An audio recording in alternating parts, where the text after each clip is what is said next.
అందరికీ నమస్తే. Welcome to big TV. నేను మీ గౌతమి. ఈరోజు మనతో పాటు ప్రముఖ వాస్తు జ్యోతిష్యులు మాడుగుల శివప్రసాద్ గారు ఉన్నారు. మాట్లాడతాం. గురుగారు నమస్తే అండి. ఆశీర్వచనం తల్లి. శ్రావణ మాసం ముఖ్యంగా ఆడవాళ్ళందరికీ కూడా ఎంతో ఇష్టమైనదని చెప్పుకోవచ్చు అమ్మవారి వ్రతాలు చేసుకోవడానికి. సో ఈ శ్రావణ మాసం యొక్క విశిష్టత, అలాగే వరలక్ష్మి వ్రతాన్ని ఏ విధంగా పాటించాలి, అంటే కొత్తగా పెళ్ళైన జంట కావచ్చు, తెలియని వ్యక్తులు ఏ విధంగా పాటించాలి? శ్రీ మహాగణాధిపతయే నమః. ఐం మహాసరస్వత్యే నమః. శ్రీ లలితాంబికాదేవ్యే నమః. శ్రావణమాసం యొక్క విశిష్టత, వరలక్ష్మీ వ్రతం యొక్క ప్రాధాన్యత, ఆ రెండు వాటి గురించి అడుగుతున్నారు తల్లి. అయితే మనకు అనాది నుండి వస్తూ ఉండేటువంటి విధానం ఏమిటి అంటే, తెలుగు నెలల ప్రకారముగా మనము చేసుకుంటూ ఉంటాం పంచాంగము చూసుకొని. చైత్రము, వైశాఖము, జ్యేష్ఠము, ఆషాఢము, శ్రావణము, అలాగే భాద్రపదము, ఆశ్వీజం, కార్తీకం, మార్గశిరం, పుష్యం, మాఘం. అయితే మనకు 12 నెలలు.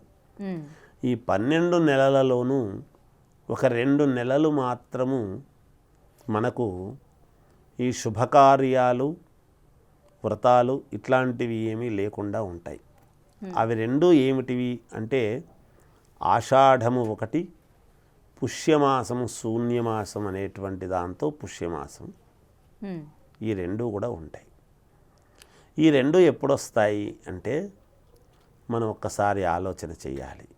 ఇక్కడ ఈ శ్రావణ మాసం అనేటువంటిది వచ్చేటప్పటికి మనకు అయనములు 2, దక్షిణాయనము, ఉత్తరాయణము అని. ఉత్తరాయణము అయిపోయి దక్షిణాయనము ప్రారంభము కాంగానే శ్రావణం వస్తుంది. అంటే శ్రావణం, భాద్రపదం, ఆశ్వీజం, కార్తీకం, మార్గశిరం, ఇవి 5 నెలలు. తర్వాత 6వది పుష్యం. చూడండి ఎలా ఉంటుందో. అంటే 5 మాసాలు. ఈ 5 మాసాలు మనము శుభకార్యాలు, పుణ్యకార్యాలు అన్నీ కూడా చేసుకోవచ్చును ఇంట్లో. తర్వాత శూన్యమాసం వస్తుంది, పుష్యం. తర్వాత మాఘం, ఫాల్గుణం, చైత్రం, వైశాఖం, జ్యేష్టం, మళ్ళీ 5 నెలలు మనము పుణ్యకార్యక్రమాలు చేసుకోవచ్చు. మళ్ళీ ఆషాఢం వస్తుంది మధ్యలో, 6వది, అటు 6వది ఇటు 6వది అవుతున్నది. సరిగ్గా 5 నెలలు ఇట్లు, 5 నెలలు అటు. ఇవి మనము సహజముగా మనము ప్రతిష్టలు కానీ, ఉపనయన కార్యక్రమాలు కానీ, లేదా వాస్తు సంబంధించినటువంటివి ఇల్లు కట్టుకోవడానికి శంకుస్థాపన ముహూర్తాలు కానీ, ఇలాంటివన్నీ కూడా ఇక్కడ ఉత్తరాయణములో ఎక్కువ శాతము జరిగేటువంటి విధానం. ఆ తర్వాత దక్షిణాయనముకు వచ్చేటప్పటికి అన్ని వ్రతాలు, పూజలు, వ్యక్తిగతమైనటువంటి వ్యవహారాలన్నీ కూడా నడుస్తూ ఉంటాయి, ఇంటికి సంబంధించినటువంటివి. ఇక్కడ శ్రావణ మాసము అని అనగానే మొట్టమొదట రావటం ఏమిటి అంటే, నాగుల చవితి పండుగ అని వస్తుంది శ్రావణ మాసంలో. ఈ కొత్తగా పెళ్ళైనటువంటి వీళ్ళు కుజగౌరీ నోములు, అంటే మంగళగౌరీ నోములు, ఇవన్నీ కూడా ఉంటాయి. ఏ సంవత్సరానికి ఆ సంవత్సరము కొత్త జంటలు తయారవుతుంటారు కదా, సమాజంలో సహజము కదా. వాళ్లకు 5 సంవత్సరాల పాటు, ఎందుకు, గర్భస్థ దోషాలు ఏమైనా ఉంటే అవి 5 ఏళ్ల పాటు చేసుకుంటే సంతానము, కుటుంబం అంతా బాగుంటుంది అని అక్కడి నుంచి ప్రారంభం అవుతాయి. తర్వాత గరుడ పంచమి నోములు, చవితి, పంచమి, ఇవి 2. తర్వాత షష్ఠి కూడా సుబ్రహ్మణ్యేశ్వర స్వామికి చాలా ప్రాధాన్యత, సుబ్రహ్మణ్య షష్ఠి అని. ఇవి 3 ఒకదానింబడి ఒకటి ఉంటాయి. అంటే సుబ్రహ్మణ్య షష్ఠి అనేటువంటిది మళ్ళీ వేరు. ఇక్కడ షష్ఠి కాబట్టి ఒక మాటగా చెప్తున్నాం అంతే. సుబ్రహ్మణ్యేశ్వర స్వామికి చాలా ప్రసిద్ధి. ఇవి జరుగుతాయి సంతానము కావాలనుకునేటువంటి వాళ్లకు, లేదా వివాహమైన తర్వాత వాళ్ళు బాగుండాలి అని, వివాహము కావాలి అనుకునేటువంటి వాళ్లకు, వీళ్ళందరికీ కూడా పూజలు చేసుకోవడానికి చాలా శ్రావణ మాసము అని అనగానే అమ్మవారికి ప్రీతికరమైనటువంటి మాసము అనేటువంటిది. మరి కార్తీక మాసము పరమేశ్వరుడికి అంటున్నాము. పరమేశ్వరుడికి కార్తీక మాసము ఇది అయినా కార్తీక దామోదరుడు అని మళ్ళీ మనం విష్ణువును ఆరాధిస్తూ ఉన్నాము. ఇక్కడ పెద్దగా తేడాలేమీ ఉండవు తల్లి. మనకు అందరినీ మనం పూజలు చేసుకుంటాం. ఎక్కువ శాతము మూలదేవత అమ్మవారు కాబట్టి కనుక శ్రావణ మాసము అనగానే శ్రీచక్ర పూజలు, అమ్మవారి పూజలు, వరలక్ష్మి వ్రతము ఇవన్నీ కూడా వ్రతాలు అనేటువంటివి ఆచరిస్తాం. వ్రతం అంటే ఏమిటి అంటే ఒక పద్ధతి ప్రకారముగా నియమనిష్టలతో చేసేటువంటి ఒక పూజను వ్రతం అంటాం. ఇక్కడ మనం అంటున్నది వరలక్ష్మీ వ్రతం. వరలక్ష్మీ వ్రతం అనేటువంటిది ఎందుకు, ఏమిటి అనేటువంటి వివరణకు వస్తే, మగధ దేశంబున కుండినంబు అనేటువంటి ఒక గ్రామములో చారుమతీదేవి అని బ్రాహ్మణ కుటుంబము అని, చాలా పేదవాళ్ళు, ఏదో ఆ పూటకు జాగ్రత్తగా చేసుకుని ఉంటుండేటువంటి తత్వంతో జరుగుతూ ఉన్నాయి. ఈమె చిన్నతనము నుంచి కూడా అమ్మవారిని ఆరాధన చేస్తూ ఎదిగొచ్చినటువంటి మనిషి చారుమతీదేవి. పెళ్ళయి అత్తగారింటికి వెళ్ళిన తర్వాత వాళ్ళు పడుతూ ఉండేటువంటి కష్టాలను తన భర్త శ్రేయస్సు కోరి, అత్తమామల యొక్క శ్రేయస్సు కోరుకొని, మాకు ఎలా తల్లి ఇన్ని ఇబ్బందులు పెడుతున్నావు, ఏ స్త్రీ కోరుకున్నా కూడా తన భర్త, పిల్లలు, అత్తమామల యొక్క యోగక్షేమాలు, పుట్టినింటి యొక్క ఆదరణ ఇవే కదా చూస్తారు. ఒక స్త్రీకి ఏ పురుషుడికి అంత గొప్ప వరం ఉండదు. స్త్రీకి చాలా గొప్ప వరం ఏమిటి అంటే అలా పుట్టినింటిని, ఇలా మెట్టినింటిని రెండిటికి కూడా ఒక మధ్య వారధిలాగా అటువైపు నుంచి ఇటువైపుకు, ఇటువైపు నుంచి అటువైపుకు మనము ఒక రెండు దీన్లకు ఒక వంతెనలాగా ఎలా అయితే ఉంటుందో, ఒక మార్గం అనేటువంటిది చాలా బాధ్యతతో కూడినటువంటి 25 సంవత్సరాల వయస్సు, 27లో పూర్వం ఇంకా చిన్నతనంలోనే చేసేవారు పెళ్ళిళ్ళు. ఆ చిన్న వయస్సుకే మన ఇంట్లో అమ్మాయి చిన్నది కావచ్చు, కానీ అత్తగారింటికి వెళ్ళంగానే ఆ ఇంటికి దీపం ఇల్లాలు అనేటువంటి మాట వచ్చింది కాబట్టి అక్కడ ప్రాధాన్యత పెద్ద కోడలై వెళుతూ ఉన్నది. ఆ ఇంట్లో 5-6 మంది మళ్ళీ మరుదులు ఉండినా ఈమె ఆ ఇంటికి పెద్ద కోడలై ఎప్పుడైతే వెళుతుందో చాలా బాధ్యతతో కూడినటువంటి పదవి అది. కోడలు అనేటువంటి పదం చిన్న పదమేమి కాదు. ఆ కుటుంబం వ్యవస్థ అంతా కూడా ఈమె మీద ఆధారపడి చేసేటువంటి ఇది. అటువంటి సందర్భంలో ఇక్కడ అత్తమామలు పడుతూ ఉండేటువంటి కష్టాన్ని బాగా తలుచుకొని, నేను చిన్నప్పటి నుంచి చేస్తాను కదా నీకు, నీవెందుకు తల్లి మమ్మల్ని కరుణించవు అని ఆమె బాధపడుతూ ఉంటే, ఆమె బాధ చూడలేక అమ్మవారు సాక్షాత్తు ఆమెకు కలలో కనిపించి, శ్రావణమాసము వస్తున్నది, పౌర్ణమికి ముందుగా వచ్చేది శుక్రవారము నాడు నా వ్రతము చెయ్యి, నీకు మేలు జరుగుతుంది అనేటువంటి ఒక విధానము చేసే పద్ధతి ఆమెకు చెప్పి, కలలో కనిపించి చెప్పి అదృశ్యమైంది.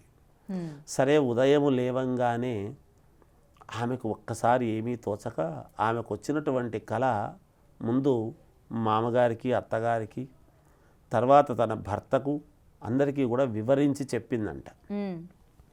నాకు ఇలాంటి కళ వచ్చింది, అమ్మవారు ఇలా చేయమన్నది అంటే, సరే ఆమె ఉత్తమురాలు, ఆమె భక్తికి మెచ్చి అమ్మ చేయి తల్లి, సంతోషము, దానికి కావాల్సినటువంటివి ఏమిటో చూద్దాము అనేటువంటి దీంతో అప్పుడు వాళ్ళ దగ్గర ఏముంటాయి, మట్టి పాత్ర, ఓ మట్టి కుండ కలశములాగా పెట్టుకుని శుభ్రముగా ఆవు పేడతోనూ ఆవు పజ్జితవుతోనూ ఇల్లంతా శుభ్రము చేసుకుని, అప్పుడు అన్నీ మట్టి ఇండ్లు కదా, అందుకని మట్టితో శుభ్రముగా బాగా ఆవు పేడతో అలుకుకొని, అంటే శుద్ధి చేసుకొని, ముగ్గులతో మంచి ముగ్గులు అవి పెట్టి, ఉన్నంతలో ఆ మట్టి పాత్రలోనే కలశములాగా తయారు చేసి ఆరాధించి అమ్మవారిని, తనకు వచ్చినటువంటి కళ చుట్టుపక్కల వాళ్లకు కూడా చెప్పి అందరినీ రమ్మని పిలిచింది. ఉమ్, ఆమె ఔన్నత్యం చూడండి. అదే నాకు కదా కల వచ్చింది, నేను ఒకదాన్ని చేసుకొని బాగుపడదాము అనేటువంటి ఆలోచన లేదు ఆమెకు. అందరికీ అయ్యో చెప్తాము అని. అందరూ తెలుసుకుంటే మంచిది కదా ఉమ్, అని తనకు వచ్చినటువంటి కళ అందరికీ చెప్పి అందరినీ తాంబూలాలకు పిలిచింది. ఆమె దగ్గర ఏముందో ఏమి లేదో ఉన్నది తాంబూలం ఇద్దాం. ఆనాడు ఏమిస్తారు? తమలపాకులు, ఖర్జూరపండు, ఒక్క ఇవే ఇచ్చేవాళ్ళు తాంబూలం. అంటే ఆ తాంబూలమే మహాప్రసాదము ఈనాటికి కూడా. అందుకనే మనము తాంబూలము, ఖర్జూరపండు, ఒక్క లేకుండా ఏ శుభకార్యము చేసే అవకాశము లేదు చూడండి. ఉమ్, అవి చాలా గొప్పవి. అందుకని తాంబూలం ఇస్తాను రండి అని అందరినీ పిలిచింది ఆమె. అలా పిలిచేటప్పటికీ అమ్మవారు చాలా సంతోషపడింది. ఎందుకంటే నేను ఒక అనుగ్రహం ఇస్తాను అంటే నాకు మాత్రమే కాదు అందరూ బాగుపడాలి అని లోక కళ్యాణార్థం ఎప్పుడైతే ఆమె ఆలోచన చేసిందో, స్వార్థము అనేటువంటిది లేకుండా నిస్వార్థముగా ఎప్పుడైతే అందరినీ పిలిచి ఆమె భక్తితో, భక్తి శ్రద్ధలతో, అమ్మవారు ఏం కోరుకుంటుంది అంటే భక్తి శ్రద్ధ, చిత్త ఏకాగ్రత. చిత్తం అంటే మనస్సు. ఆ ఏకాగ్రతగా ఎప్పుడైతే తల్లి నీవే నాకు శరణ్యం, నాకు ఇంకా ఎవరూ లేరు, నన్ను నీవు బయట పడేయాలి, లేదా ఈ జీవితము నీది అంకితం అని ఎప్పుడైతే ఆమె ఆ దయార్ద్ర హృదయముతో ఎప్పుడైతే వేడుకుందో, ఆ పూజ అంతా కూడా పరిపూర్ణము చేసుకుందో, అక్కడ చాలా నిష్టగా ముందు రోజే ఉపవాసము కూడా ఉంది ఆమె.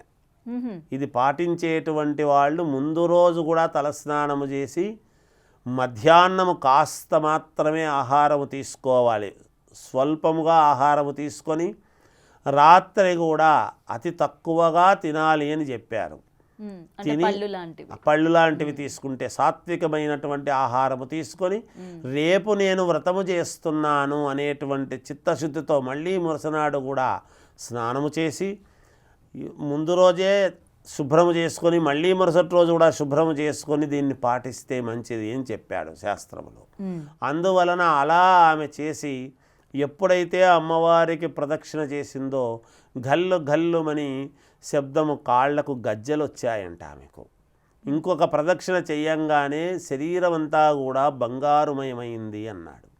మూడవ ప్రదక్షిణ చేస్తే ఆమె ఉంటున్నటువంటి ఇల్లే కాకుండా ఆమె ఊరు ఉండేటువంటి ఊరంతా కూడా బంగారు గోడలు, ప్రాకారాలు వచ్చాయి అని చెబుతున్నారు కథలో మనకు. అంటే ఒక పుణ్యవతి ఒక గ్రామములో ఒక వీధిలో ఉంది అంటే ఆ గ్రామానికంతా వెలుగు అని.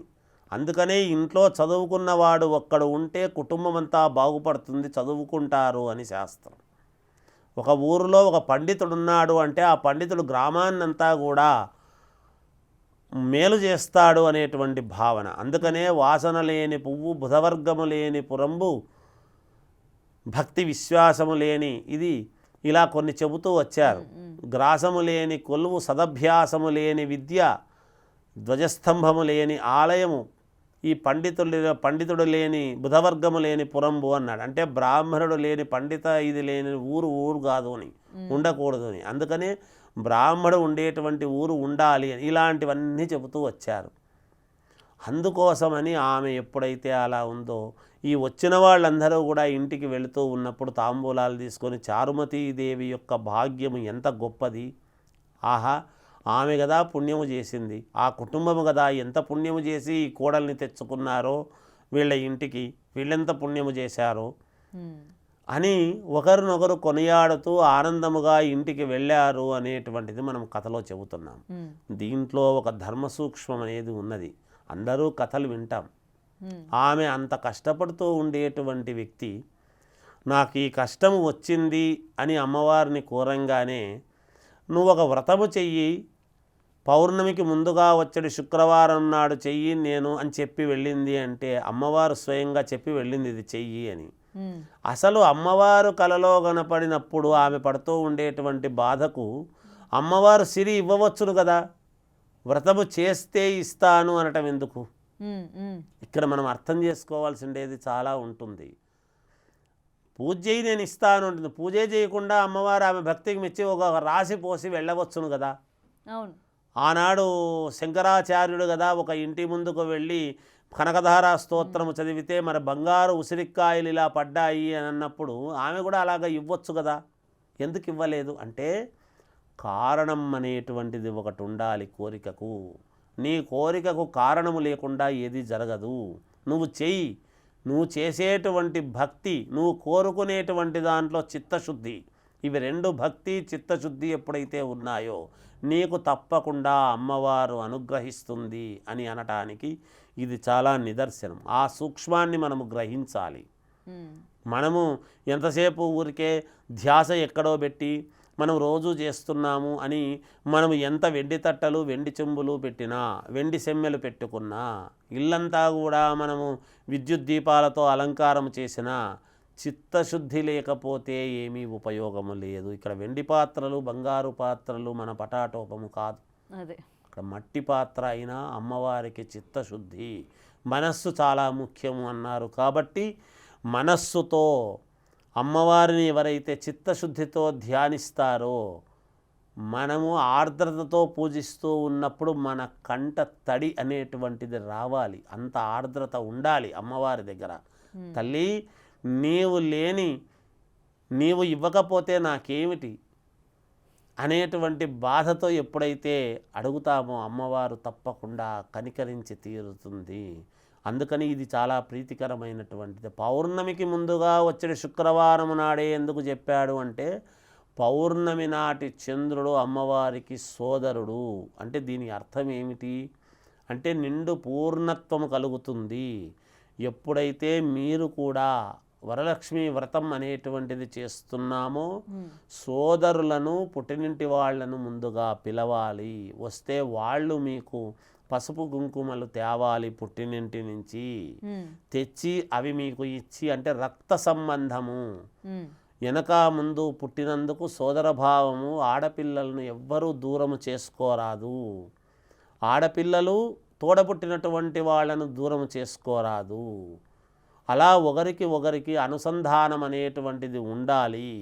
అలా వచ్చినప్పుడే పూర్ణత్వము కలుగుతుంది అనేటువంటిది ఈ కథా సారాంశము. అందువలన వరలక్ష్మి వ్రతము ఎవరు చేసినా మనకు చేతనైనంత తాంబూలాలు రవికెలు కుంకుమలు లేదా చీరలు ఇవ్వటము ముత్తైదువులకు, లేదా పండు ఫలము ఏదో ఒకటి వాళ్లకు ముత్తైదువులకు ఇవ్వటము చేయటము, కాళ్లకు పసుపు పట్టించుకోవటం అనేటువంటిది చాలా ప్రాధాన్యత.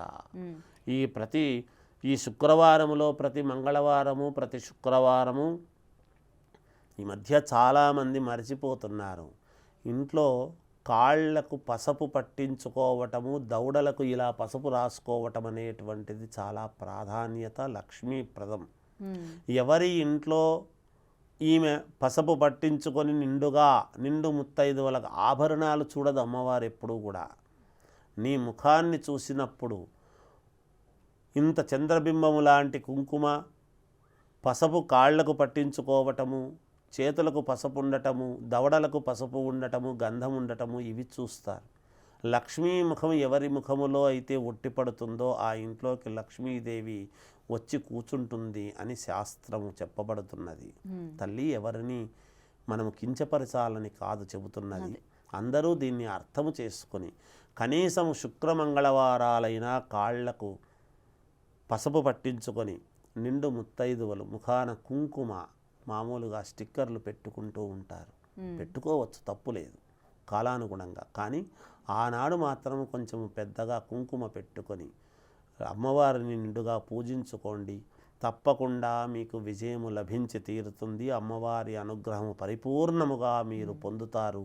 మీ కుటుంబము, మీ పిల్ల పాపలు, అత్తమామలు, మీ పుట్టినింటి వాళ్ళు అందరూ కూడా శ్రేయోదాయకముగా ఉంటారు అని తెలియజేస్తూ ఇది వరలక్ష్మీదేవి యొక్క వ్రత మహాత్మ్యము అని తెలియజేస్తూ జయోస్తు. ధన్యవాదాలు గురుగారు. అయితే గురుగారు మాటల్లో అయితే విన్నాం కదా వరలక్ష్మి వ్రతం యొక్క విశిష్టత, అలాగే అమ్మవారిని ఏ విధంగా పూజించాలి అన్న ప్రతిదీ కూడా ఆయన మాటల్లో తెలుసుకున్నాం. సో తప్పనిసరిగా అందరూ కూడా పాటించండి, అలాగే అమ్మవారి యొక్క ఆశీస్సులు కూడా పొందుతారని కోరుకుంటున్నాం. ధన్యవాదాలు. For more videos like this, subscribe Big TV channel.